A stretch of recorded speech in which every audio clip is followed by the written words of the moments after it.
Hey everybody, it's Shaman Sister Sin, and you're listening to the Meditations and More podcast, brought to you by littleshaman.org. That's me, Little Shaman. Today I am uploading a podcast from years ago that had some music in it. And as I've said, I'm re-recording the ones that have music in them so that everybody can hear what's being said regardless of their audio setup. And you may remember this one. It's called Why Narcissists Are Abusive. Narcissists are some of the most maligned people on the planet. While many other provocative personalities might evoke sympathy, in some people, the pathologically narcissistic person does not.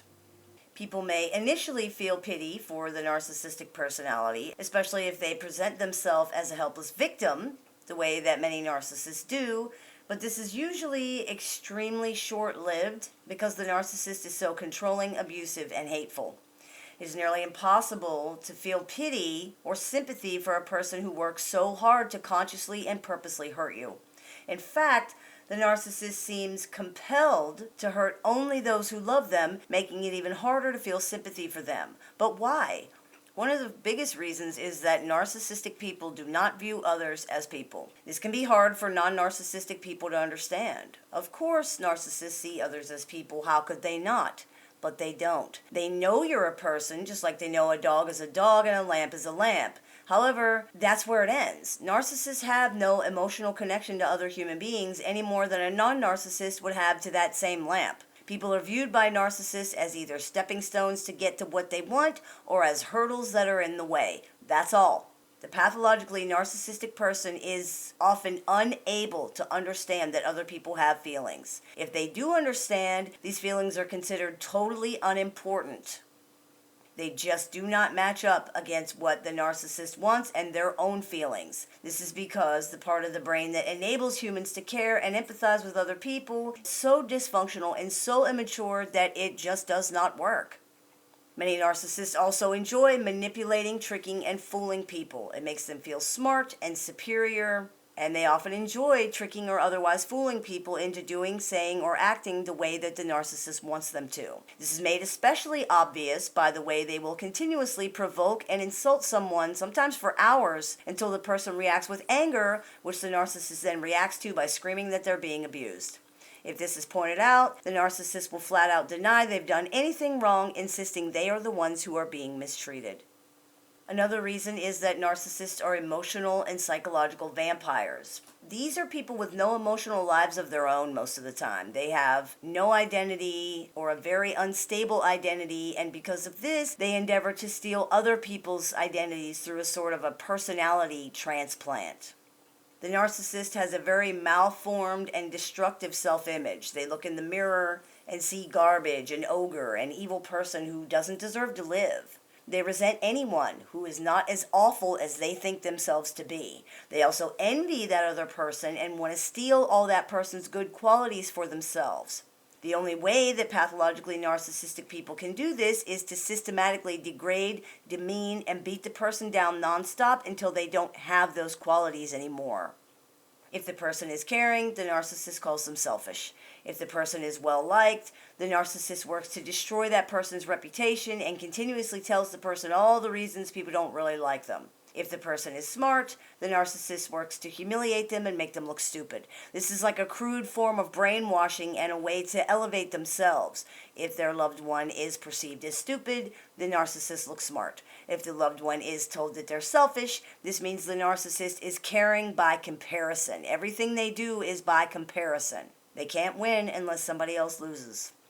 Of course, doing these things does not transfer the good qualities to the narcissist as they have hoped it would, but it's good enough for the narcissist to know that now nobody has those good qualities. In a very real sense, they want to bring everybody down to their level because they feel desperately inadequate. They're unable to better themselves, so they choose instead to bring everybody else down. Their entire self-image is based on how they compare to other people. And since they always end up falling drastically short of even basic normal standards, the only way to boost their self-image is to drag other people down.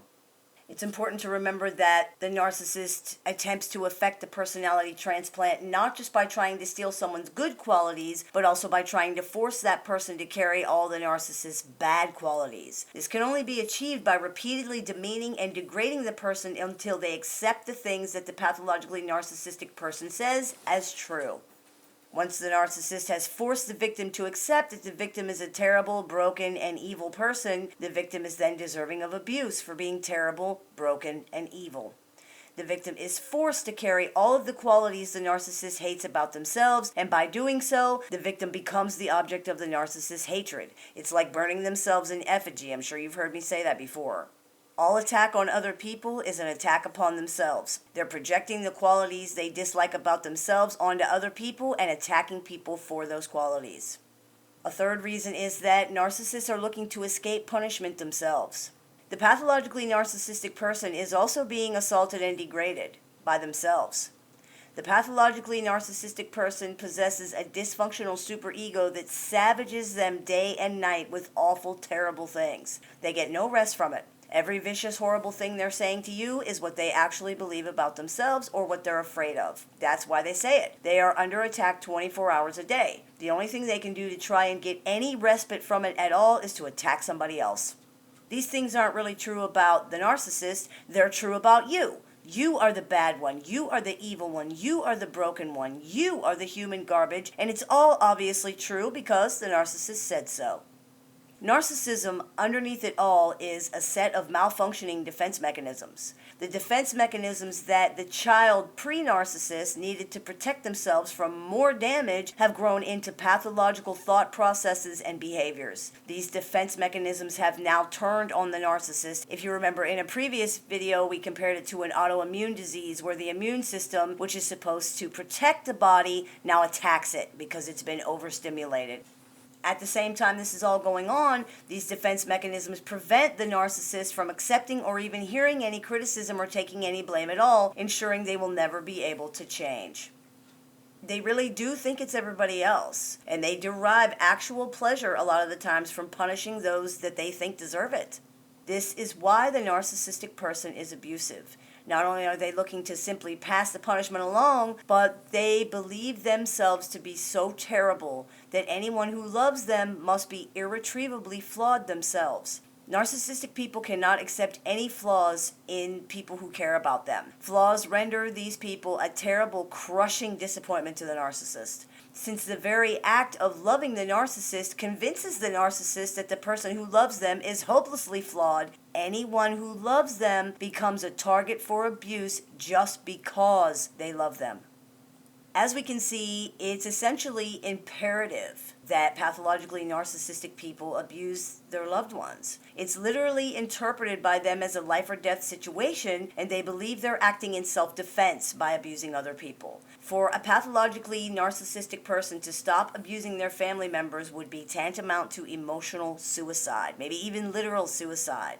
It would require the narcissist to admit that their needs are only as important as everybody else's needs, and to do that would be stating that the narcissist's needs don't matter at all. It would be the same as being invisible. For a person whose every waking thought centers around how much attention they can get from other people, this is a fate worse than death. I hope this clears a few things up for you. As always, I look forward to your comments, questions, and suggestions, so please keep those coming. I take appointments online and over the phone Monday through Saturday, so if you're interested in speaking with me, you can do that by visiting littleshaman.org and clicking the Book an Appointment tab, or you can use the link that's available in the information section down below this video. You've been listening to the Meditations and More podcast brought to you by littleshaman.org. That's me, the Little Shaman. May the Great Spirit bless you, and have a wonderful day.